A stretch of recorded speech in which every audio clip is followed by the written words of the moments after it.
Sup sa inyo mga tol?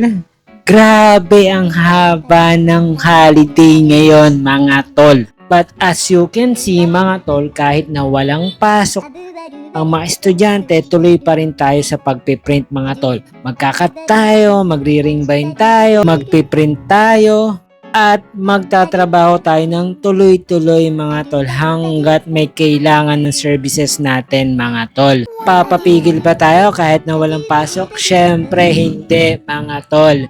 Dahil kahit na isuspend ng gobyerno ang klase mga tol, tuloy-tuloy pa rin tayo. May online class, merong mga corporation na kailangan ng services natin mga tol. At isa dyan si McDo. Ika nga ni McDo, pap para pap pap, love ko to. At kung makikita nyo nga mga tol, talagang minamano-mano namin yung pagkakat na sintra sa McDo mga tol. At ito na nga, back to school na ulit ang napakahabang bakasyon ng mga college mga tol.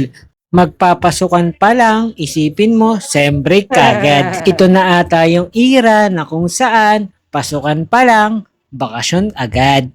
Papasok ka ng online class mo na nakahiga at matatapos pa rin ang online class mo na nakahiga ka pa rin. Hanep!